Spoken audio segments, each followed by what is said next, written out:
Olá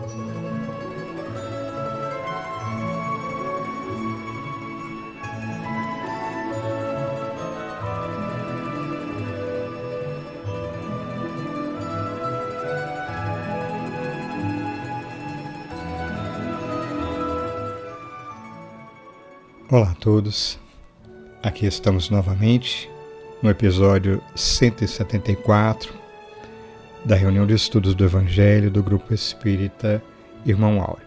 É um prazer ter você aqui conosco nos ouvindo.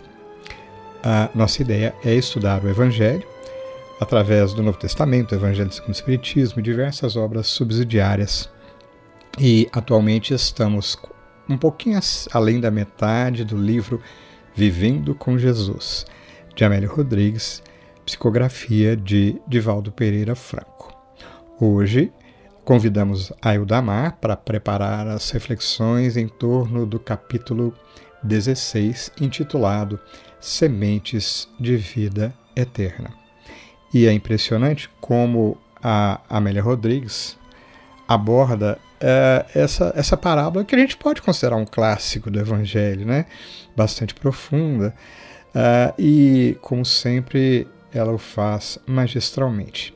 E também as observações da Ildamar estão bastante coerentes e instigantes. Daqui a pouquinho vocês verão. Já não vou dar mais spoiler, não, tá? Teremos tradicionalmente a nossa live, onde teremos mais tempo para estender os comentários. A Ildamar vai estar presente e a gente vai ter como convidada muito especial a Ideusa, que vai estar com a gente também. A gente vai ter a oportunidade de conversar muita coisa boa. Mas não se esqueça, a gente gosta de ter você ao vivo, tudo fica gravado, estamos nas redes sociais e te convidamos para estar ao vivo, para deixar seu comentário, para ajudar a divulgar, enfim, participe conosco desse esforço. Como sempre, também teremos no final o nosso momento de oração. E numa poesia também indicada pela Ildamar, de Casimiro Cunha, lindíssima por sinal, teremos a oportunidade de orarmos. Então, se você quiser e assim julgar necessário, coloque um recipiente com água, busque oração fervorosa e sincera, que contamos com a presença dos amigos espirituais nos auxiliando sempre. Dito tudo isso, já me delonguei demais, finalizaremos com o nosso convite de coração, que sempre fazemos. Vamos ouvir?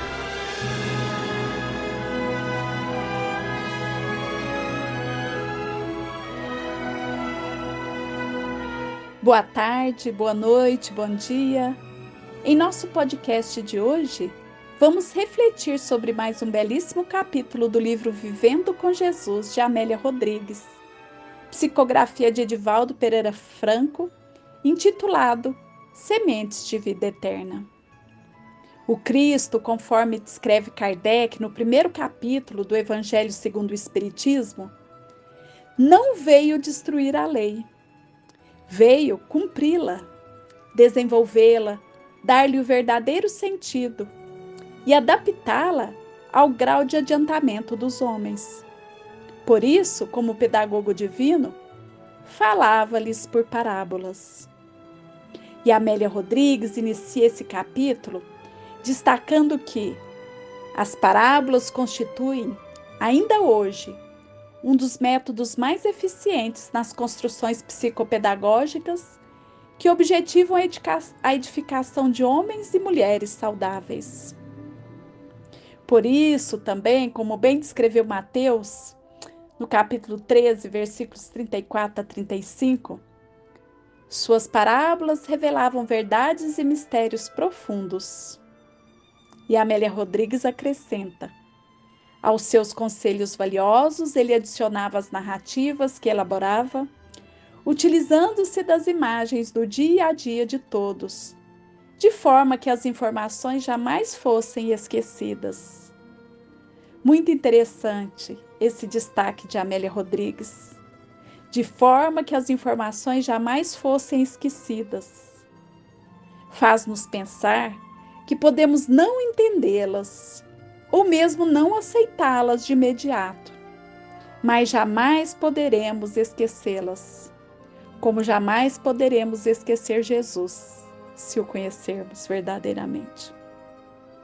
Jesus recorria à linguagem simbólica, aos símbolos vivos da natureza, para favorecer a compreensão dos que o ouviam, transmitindo uma lição de sabedoria e sempre uma lição ética. Sempre tinha a moral da história. Falava-las de uma forma simples.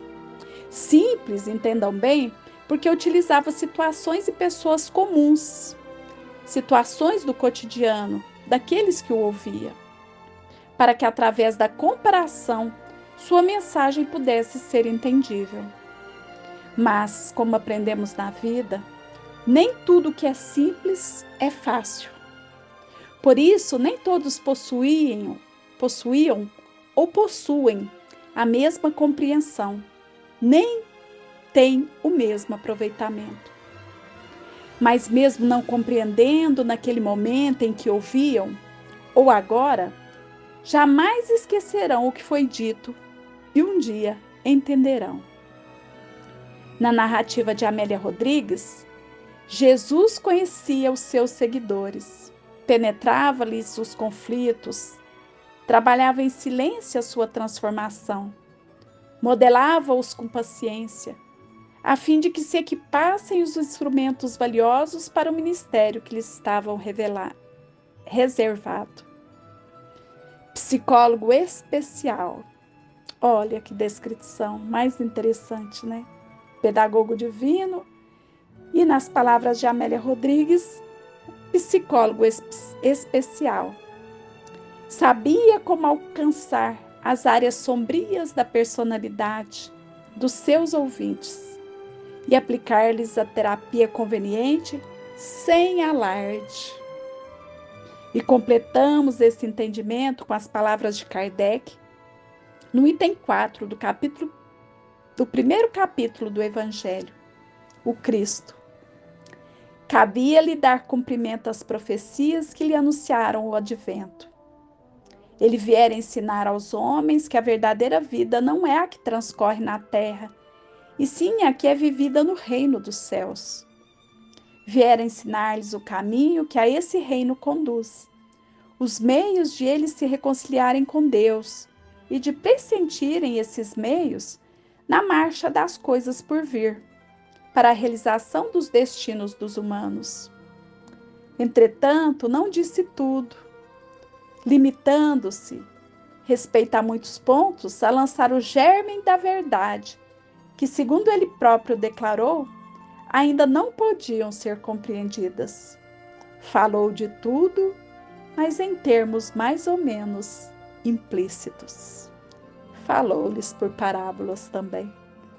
Muitas pessoas estavam endurecidas, e ali por crenças, por dogmas religiosos, por condutas mesmo, por sentimentos que cada um mantinham, e não poderiam entender essas verdades, mesmo na forma de uma parábola simples. Então Jesus apenas dava a explicação a quem queria mesmo aprender, aqueles que já estavam, com disposição, com predisposição para essa compreensão. Quem não estava pronto para seguir Jesus não tinha esse entendimento. Apenas os verdadeiros discípulos têm acesso à verdade. Por isso, falava aos discípulos em particular. E para entender bem isso, recorremos ao que descreve Mateus, também no capítulo 13, nos itens 11 e 12. Jesus falando aos discípulos: a vocês foi dado o conhecimento dos mistérios do reino dos céus, mas a eles não. E essa descrição de Mateus, ela responde a uma indagação dos próprios discípulos quando eles indagaram a Jesus, por que ele falava ao povo por parábolas. Então veja bem, o que ele responde: a vocês foi dado o conhecimento dos mistérios do reino dos céus, mas a eles não, porque a compreensão dos discípulos já estava um pouquinho à frente. E Jesus acrescenta: a quem tem será dado, e este terá em grande quantidade. De quem não tem, até o que tem lhe será tirado. E Mateus complementa nos versículos 14 e 15. Neles se cumpre a profecia de Isaías. Ainda que estejam sempre ouvindo, vocês nunca entenderão. Ainda que estejam sempre vendo, jamais perceberão. Pois o coração deste povo se tornou insensível. De má vontade ouviram com seus ouvidos e fecharam seus olhos. Se assim não fosse, poderiam ver com os olhos, ouvir com os ouvidos, entender com o coração e converter-se, e eu os curaria. E aqui lembramos também mais uma passagem de Jesus quando ele afirmou que não se joga pérolas aos porcos. Então, a cada um de acordo com a sua condição. Então, as parábolas de Jesus eram simples, mas quem não o amava não as entendia. E voltemos à narrativa de Amélia Rodrigues, porque o movimento que administrava apresentasse os desafios esperados e as indagações fossem muitas e de toda a ordem, num maravilhoso momento de entusiasmo dos companheiros, Jesus narrou a profunda parábola do semeador. Então, Jesus traz a parábola do semeador para que a gente entenda, como que é cada diversidade de solo, cada diversidade de espírito, em relação a esse entendimento, a essa compreensão, a esse aproveitamento de todos os ensinamentos que ele nos trouxe e de todas as verdades que existem.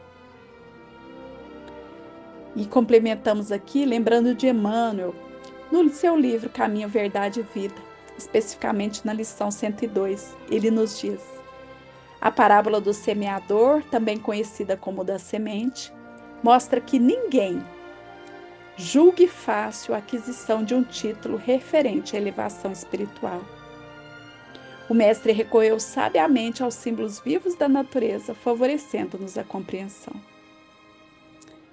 E Allan Kardec narra também a parábola do semeador no Evangelho segundo o Espiritismo. Vejam que interessante, a parábola do semeador está descrita no item 5, exatamente do capítulo 17, intitulado Sede Perfeitos. Olha que interessante. E lá, Allan Kardec começa a descrição. Aquele que semeia, saiu a semear. Kardec destaca ainda no item 6 que a parábola do semeador exprime perfeitamente os matizes existentes na maneira de serem utilizados os ensinos do Evangelho. Como cada um de nós entendemos, como cada um de nós utilizamos essas ferramentas sublimes que lá está descrito, como cada um de nós aproveitamos o caminho, a verdade e a vida que é Jesus. E como nos faz entender Amélia Rodrigues, o semeador saiu a semear. Semear sementes de vida eterna. Olha que interessante, ela nomeia este capítulo como sementes de vida eterna. Então o semeador saiu a semear, sementes de vida eterna. Ouçamos sua belíssima narrativa, para lembrarmos esse ensinamento profundo. Tratava-se da experiência de um homem dedicado ao cultivo do solo que se pôs a semear.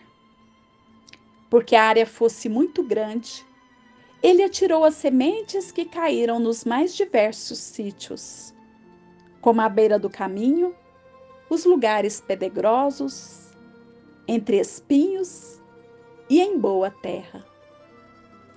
De acordo com o local, as sementes enfrentaram as circunstâncias e padeceram as consequências naturais, culminando pela produção daquelas que encontraram solo fértil e se reproduziram uma em 100, outra em 60, outra mais em 30 grãos, compensando a aplicação de todas, especialmente daquelas que se perderam. Em toda a sementação, há sempre o risco do prejuízo em relação àquelas que são atiradas a esmo e não encontram os recursos hábeis para a germinação ou, mesmo depois de germinadas, não conseguem produzir. Nada obstante, a compensação vem por meio daquelas que encontram solo bom e generoso, produzindo em quantidade tão expressiva que enriquece aquele que ali as colocou no solo. Na maravilhosa parábola, detectam-se 4 tipos de solos, que podem ser muito bem a representação das criaturas humanas. Pessoas existem que ouvem falar das bênçãos do Evangelho e até mesmo interessam-se por recebê-las. No entanto, quando chegam os momentos de definição de rumo, de aplicação do tempo, porque as sementes se encontram à beira do caminho, na superfície, são comidas pelas aves do céu, desaparecem vencidas pelos abutres dos vícios e os corvos da insensatez. Desejam tudo sem investir nada. Acostumadas às questões eminentemente materiais, somente se preocupam em preservar aquilo que lhes atenda à avareza, ao egoísmo, aos interesses imediatistas. São convenientes e falsamente afetuosas, desde que possam usufruir o máximo, como se a finalidade da existência se transformasse num jogo de prazer e de ter, sem melhores significados.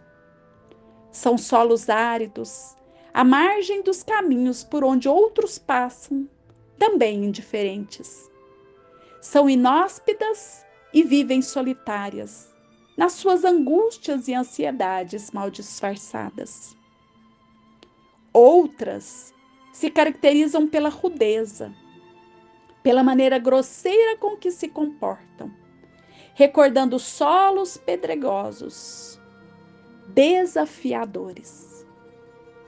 Mesmo quando se lhes cuida, parecem impermeáveis, como se não possuíssem áreas vulneráveis para uma reforma interior, para a modificação de estrutura interna, sempre armadas contra tudo e todos.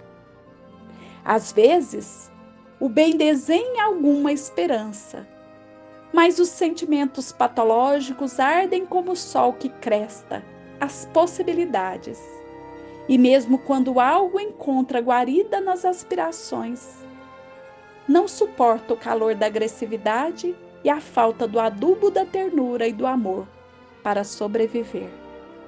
Deixam que morra a míngua da água da misericórdia.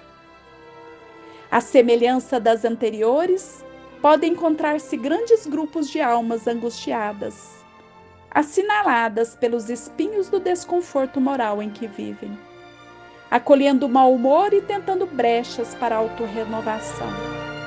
Quando se pensa, porém, que houve a transformação moral e espiritual para melhor, as emoções perversas tomam conta da plantação da ternura e da bondade, asfixiando-a, crestando-a de forma implacável. Nada obstante, também existem as pessoas que se encontram preparadas para a sementação do Evangelho, para a vivência do bem, faltando somente que alguém lhes alcance as paisagens emocionais e, logo que recebam a dádiva do grão que irá fertilizar-lhes o espírito, deixam-se dominar pelas alegrias, propiciando todos os recursos hábeis, para que haja resultados óptimos. Sacrificam-se em favor da oportunidade que lhe é reservada, dedicando-se com abnegação ao mistério de preservar e de produzir o bem que se lhes esculpiu na alma. São afetuosas e ricas de alegria, transparentes e gentis, melhoradas com a dádiva da presença de Jesus em suas vidas, assim tornando-se mensageiras vivas da mensagem de libertação e de vida eterna. Produzem no bem, entregam-se ao apostolado do amor, vivem em função das bênçãos de que se fizeram objeto, transformando-se em pão de vida no celeiro fecundo da existência terrena. Tornam-se apóstolos do amor e missionários da esperança, abrindo caminhos e matagais, para que se instalem as edificações do reino de Deus e nunca desfalecem. Haja o calor das rudes batalhas, o inverno cruel da indiferença dos outros, porque entendem o significado do Mestre em suas vidas. O semeador divino prossegue, portanto, atirando sementes em todas as direções, sem preocupar-se com o resultado imediato do trabalho, que será coroado de êxito no momento, quando as sementes que caíram no solo bérrimo, na terra boa, reproduzam-se de maneira eficiente e vantajosa. E Amélia Rodrigues conclui essa linda narrativa. Ante essa oportuna parábola, cabe aos verdadeiros discípulos de Jesus na atualidade, como em todos os tempos, proceder uma análise, a fim de verificarem qual tipo de solo que são, o que necessitam fazer para transformar-se sempre para melhor, até alcançarem o patamar de terra boa e generosa. Eis que o semeador saiu a semear, e as sementes caíram, sementes de vida eterna. Que lindo, né? Muito lindo essa abordagem que a Amélia Rodrigues faz desta parábola, mostrando exatamente essa variedade de tipo de solo que somos cada um de nós. E para corroborar com a narrativa de Amélia Rodrigues e contribuir com nossa reflexão, lembremos também das palavras de Emmanuel no livro Pão Nosso, na lição 25. Ele nos diz: se o terreno de teu coração vive ocupado por ervas daninhas, e se já recebeste o princípio celeste, cultiva-o com devotamento, abrigando-o nas leiras de tua alma. O verbo humano pode falhar, mas a palavra do Senhor é imperecível. Aceita e cumpra, porque se te furtas ao imperativo da vida eterna, cedo ou tarde o anjo da angústia te visitará o espírito, indicando-te novos rumos. Então, queridos ouvintes, inspirados pelas belas e amorosas palavras de Amélia Rodrigues, de Emmanuel, de Allan Kardec, que possamos refletir em como estamos compreendendo e vivendo os ensinamentos que o Evangelho nos dá. Como as sementes de vida eterna que o Cristo continua a semear em nossos corações estão sendo cultivadas, germinadas? Quando olhamos para trás, será que podemos perceber que já há um terreno mais fértil em nossos corações, em nossos espíritos? Estamos sabendo valorizar o sol de bênçãos que nos chega a todo momento? Estamos adubando o nosso sentimento com o que há de bom, belo e útil para nós mesmos e para aqueles que convivemos? As provas, as expiações, as aflições cotidianas, resultados de nossas próprias experiências infelizes, têm sufocado a semente da alegria e da confiança em nós? Temos deixado os pedregulhos, os espinhais, os espinheiros do egoísmo, da indiferença, da vaidade, do orgulho, sufocarem nossa semente e fazendo com que elas não dêem nenhum fruto? Temos nos preocupado na doutrina espírita apenas com os fenômenos materiais, com as comunicações particulares que alimentam nosso ego e vaidade, que não geram nenhuma transformação? Ou temos aproveitado cada lição como referência para nos tornarmos melhores a cada dia, recebendo cada livro, cada estudo que participamos, cada boa conversa como instruções, como semente de vida eterna que vai cair em terra boa e dar bons frutos? Muitas reflexões, né, queridos irmãos? E é uma parábola muito prática, né? E nós podemos fazer essa reflexão diariamente. Em tudo aquilo que fizermos, refletirmos, né? E para encerrarmos, recorremos ao livro Fonte Viva, nas palavras de Emmanuel. É necessário desintegrar o velho cárcere do ponto de vista, para nos devotarmos ao serviço ao próximo. Aprendendo a ciência de nos retirarmos da escura cadeia do eu, excursionaremos pelo grande continente denominado interesse geral. É esse o convite, coração, para transformarmos o nosso solo. Sairmos do nosso eu, do nosso egoísmo, do nosso egocentrismo, do nosso egotismo, para irmos aquilo que é mais coletivo, de interesse mais geral. E Emmanuel acrescenta: e na infinita extensão dele encontraremos a terra das almas, sufocada de espinheiros, ralada de pobreza, revestida de pedras ou intoxicada de pântanos, oferecendo-nos a divina oportunidade de agir em benefício de todos. Então o caminho é, mais uma vez, amar e servir. Fazer ao outro aquilo que gostaríamos fosse feito para conosco mesmo. É isso. A parábola do semeador nos faz lembrar que a cada encarnação recebemos multiplicadas oportunidades de germinar e frutificar. Nosso espírito é uma semente de vida eterna. E se soubermos cultivá-lo, germinará, pois a árvore da vida é sempre plena e nos dará a bênção da vida eterna. Que assim possa ser.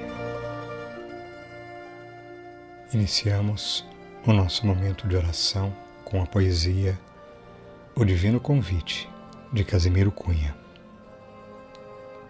Vinde a mim, vós que sofreis. E a palavra do Senhor, tocando nações e leis, ressoa, cheia de amor. Herdeiros tristes da cruz, que seguis de alma ferida, encontrareis Jesus, caminho, verdade e vida. Famintos de paz e abrigo, que lutais no mundo incréu, achareis no eterno amigo o pão que desce do céu. Almas sedentas de pouso que à sombra chorais cativas, tereis no Mestre amoroso a fonte das águas vivas. Vinde, irmãos, a Jesus Cristo, o guia que nos conduz. Vosso caso está previsto em suas lições de luz. E assim, Mestre, tocados pelas vibrações do Evangelho,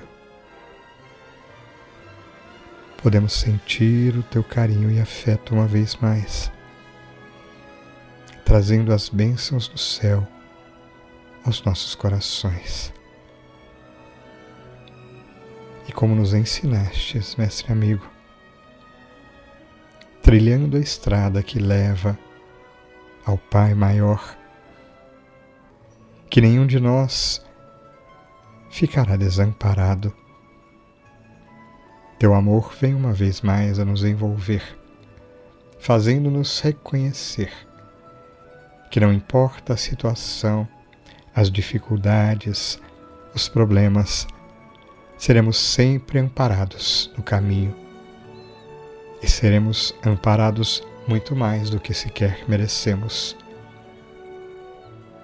pois nos trouxeste a certeza de que o Pai maior é todo poder e bondade. Então, Mestre amigo, que nesta oração possamos abrir as mentes e os corações para receber tudo o que precisamos. E ouvindo o teu sublime convite, falando das certezas do amanhã, busquemos no agora a realização que nos cabe a nosso favor e a favor de todos que estão ao nosso redor. Que as luzes que agora nos envolvem possam permanecer conosco, que o teu amor possa tocar-nos os corações, sensibilizando-nos para a necessidade do trabalho e da reforma íntima. Graças te damos, Mestre amigo, hoje e sempre. Que assim seja.